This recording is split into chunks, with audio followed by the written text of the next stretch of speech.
Bab 3 untuk distribusi peluang binomial ya. Nah, ini untuk kelas 3 matematika peminatan untuk bab yang ketiga.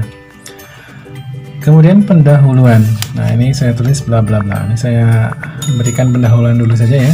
Nah, pendahuluan untuk materi ini atau bab ini adalah sering dalam berbagai macam permasalahan peluang hanya memiliki dua kemungkinan ya. Nah, kemungkinan hasil atau dapat disederhanakan menjadi dua kemungkinan saja. Nah, sebagai contohnya, nah ini materi SMP pun sudah sebenarnya ya. Sebagai contohnya, ketika suatu koin dilempar, maka kita akan mendapatkan angka atau gambar ya. Kemungkinannya berarti kalau tidak angka ya tentunya gambar. Kemudian, contoh lain, ketika seorang bayi lahir, maka seorang bayi tersebut merupakan bayi laki-laki atau perempuan ya. Jika seorang melahirkan satu anak, kemungkinannya kalau nggak laki-laki tentunya dia akan berpeluang lahir sebagai perempuan. Kemudian dalam permainan bola basket, nah berarti ini bicara tentang tim ya. Tim itu bisa menang juga bisa kalah, itu kemungkinannya ya. Nah, kemudian keadaan benar atau salah tersebut dapat dijawab dengan dua cara, yaitu benar atau salah gitu ya. Kondisi-kondisi lainnya dapat disederhanakan untuk diklarifikasikan sebagai efektif atau tidak efektif ya, tergantung hasilnya. Seseorang dapat dikategorikan memiliki tekanan darah normal atau tidak normal, tergantung dari pengukuran tekanan darahnya. Pertanyaan-pertanyaan pilihan ganda walaupun memiliki 4 atau 5 pilihan jawaban, maka diklarifikasi sebagai benar atau salah ya. Sekalian pilihnya nanti antara 5 atau yang lainnya, 4 atau 5 ya, ABC atau ABCD atau ABCDE. Nah, maka nanti ketika kondisi-kondisi tersebut dicontohkan, maka dapat diklarifikasikan menjadi benar atau salah saja gitu ya. Kemudian pada bab ini kita akan belajar tentang variabel acak dan distribusi peluang. Nah, sekarang ya, variabel acak dan distribusi peluang, langsung ke contohnya saja. Nah, ini peristiwa tentang seorang ibu yang melahirkan. Nah, tadi saya sudah bicara ya. Nah, kalau tidak pria, dia tentunya wanita ya. Kalau tidak laki-laki, tentunya dia perempuan. Peristiwa tentang seorang ibu yang melahirkan hanya ada dua kemungkinan jenis kelamin dari peristiwa ini, yaitu laki-laki atau L di sini ya, atau perempuan, atau saya singkat sebagai P. Jika peluang masing-masing untuk melahirkan itu L dan P adalah setengah, maka kita dapat menyusun ruang sampel dari peristiwa ini. Nah, ini kita akan menekankan untuk ruang sampelnya ya. Nah, caranya gimana? Kemudian untuk satu orang anak. Nah, ini saya contohkan untuk satu orang anak ya. Maka nanti saya tulis sampelnya adalah, nah, kalau untuk satu orang anak berapa kemungkinannya? Laki-laki dan perempuan saja kan? Kalau tidak laki-laki, dia perempuan. Gitu kan? Nah, ini titik sampelnya laki-laki perempuan. Banyaknya ruang sampel atau NS-nya. Nah, tentunya ada berapa? 1, 2. Kalau satu anak, ruang sampelnya 2. Kemudian kalau dua anak. Kalau dua anak kemungkinannya berarti anak pertama laki-laki, anak kedua laki-laki. Atau kemungkinan yang lain, anak pertama laki-laki, anak kedua perempuan. Atau kemungkinan yang lain, anak pertamanya perempuan, anak keduanya adalah laki-laki. Atau kemungkinan yang lain, anak pertamanya perempuan, anak keduanya juga perempuan. Ada lagi nggak? Sudah nggak ada ya. Nah, ini titik sampelnya ada laki-laki, perempuan. Banyaknya ruang sampel atau saya tulis NS di sini ya. Ada 1, 2, 3, 4. Kalau dua anak kok 4? Satu anak kok 2? Mulainya kan begitu. Sekarang kalau 3 anak, maka sampelnya kita tentukan titik sampelnya ya, apa saja. Kalau 3 anak, orang anak ya kayak tadi. Kemungkinan pertama, anak pertama adalah laki-laki. Kemungkinan kedua juga laki-laki lagi. Kemungkinan ketiga dia laki-laki. Nah, kemungkinan yang lain. Kemungkinan pertama laki-laki, kemungkinan anak kedua laki-laki, kemungkinan anak ketiga perempuan. Ya kan? Yang ketiga, anak pertama mungkin lahir laki-laki, anak kedua sekarang yang perempuan. Kemungkinan anak ketiga itu laki-laki lagi. Ya. Kemungkinan yang lain, anak pertamanya perempuan, anak keduanya laki-laki, anak ketiganya laki-laki lagi. Gitu kan? Udah 1, 2, 3, 4 ya. Kemudian kemungkinan yang lain, anak pertamanya laki-laki, anak keduanya perempuan, anak ketiganya perempuan juga. Kemungkinan yang lainnya adalah anak pertamanya perempuan, anak keduanya sekarang laki-laki, anak ketiganya perempuan lagi. Ya, saya geser lagi.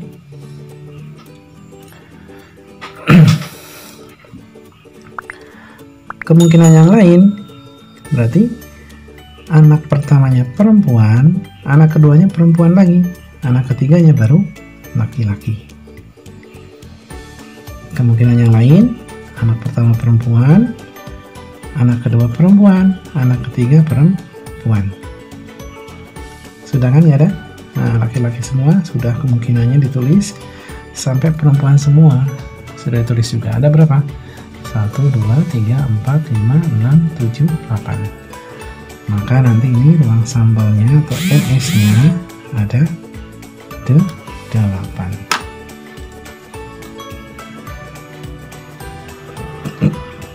Untuk satu orang ruang sampelnya 2, untuk 2 orang ruang sampelnya 4, untuk 3 orang ternyata ruang sampelnya 8. Kemungkinannya ada 2. Nah, ini bisa dirumuskan. Berarti nanti dirumuskan kalau ruang sampel, untuk mencari ruang sampel sebenarnya ada rumus tersendiri apa? Tapi tergantung kejadiannya ya. Kalau ini kan kemungkinannya hanya 2, laki-laki perempuan. Kalau kemungkinannya 3 berarti nanti 3 pangkat N. N-nya berapa? Apakah N-nya mau 2 anak, mau 3 anak, atau 4 anak, dan seterusnya. Atau 3 kali percobaan, 4 kali percobaan, 5 kali percobaan, dan lain-lain. Ini karena ada 2 kemungkinan laki-laki perempuan saja, maka dia 2 pangkat N. N-nya berapa? Nah ini, kalau mau 1 anak berarti 2 pangkat 1. Dia ruang sampelnya harus 2. Kalau 2 anak berarti nanti 2 pangkat N, 2 pangkat 2. Ruang sampelnya dia harus 4. Kalau mau 3 anak berarti nanti 2 pangkat 3. Hasilnya ruang sampelnya harus 8. Nah nanti kalau ditanyakan peluang rumusnya kan, ini 1 kali saja saya. Peluang kejadian A, rumusnya adalah banyaknya kejadian A dibagi banyaknya ruang sampel. Kalau saya ambil contohkan, pada peristiwa ini tentukan muncul ketiga-tiganya laki-laki. Ketiga-tiganya laki-laki. Berarti kan yang laki-laki cuma ada 1 kan? Berarti nanti kemungkinan kejadian A-nya hanya 1. Ruang sampelnya berapa? Ruang sampelnya adalah 8. Dari si 3 anak ini ya. Ini kalau ada pertanyaan peluangnya berapa. Nah, sekarang bagaimana kalau 4 orang anak yang terjadi ya? 4 orang anak. Maka untuk mencari seperti yang tadi saya contohkan, kita bisa buat tabel ya. Tabelnya seperti ini. Ada jumlah, ada susunan, ada titik sampel, ada peluang kejadian L-nya. Ya, ini dimulai dari 0 ya. Ya, 4 orang anak dimulai dari 0.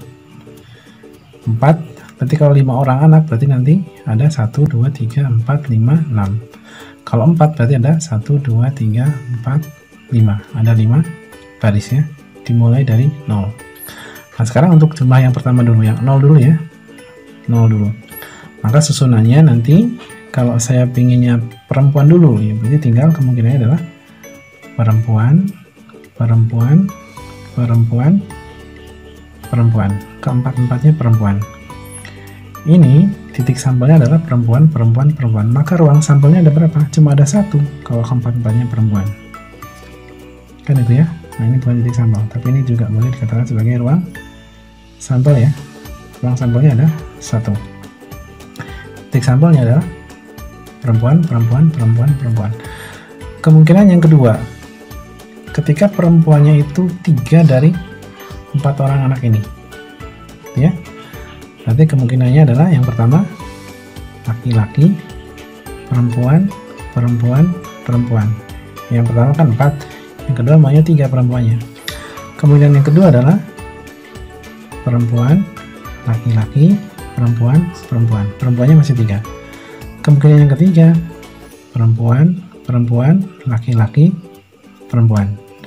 Kemungkinan yang keempat perempuan, perempuan, perempuan, laki-laki. Itu ya. Ada berapa? Ada 4 ruang sampelnya ya. Ada 4 ruang sampelnya. Titik sampelnya, kejadiannya ya. Ini titik sampelnya ya. Titik sampelnya bukan ruang sampel, sorry. Ini titik sampelnya ada 4. Atau kejadian A-nya ya.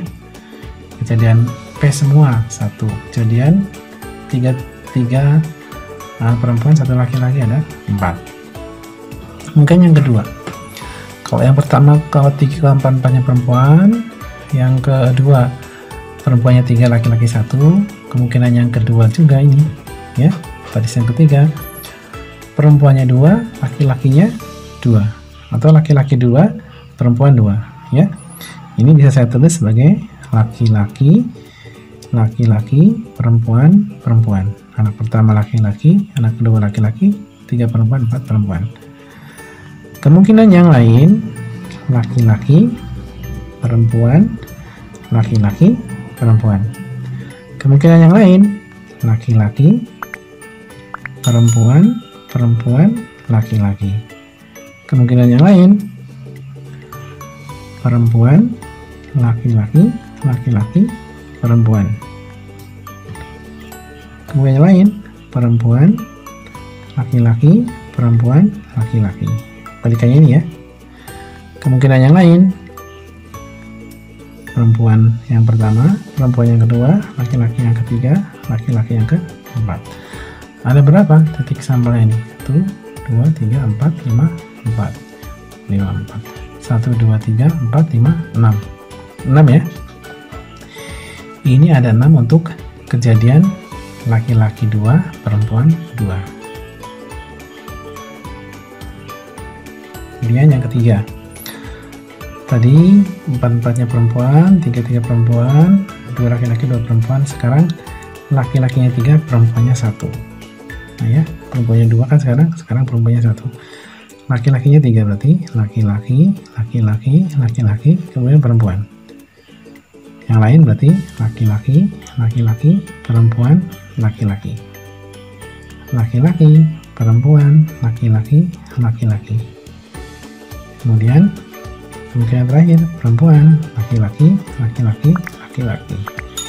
Ini kalau perempuannya cuma 1. Berarti ada berapa? 1, 2, 3, 4. Ada 4 kejadian ya, 4 kemungkinan ya. Nah, kemudian yang keempat. 1 perempuan, 3 laki-laki sudah.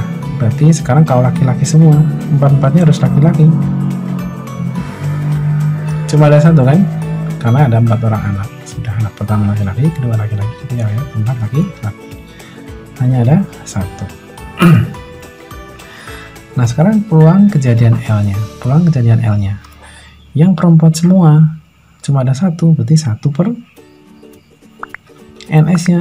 NS-nya berapa kalau 4? 4 berarti kan tadi kemungkinannya ada 2. Laki-laki perempuan. E-nya ada 4. 2 pangkat 4 berapa? 6, 11 kan?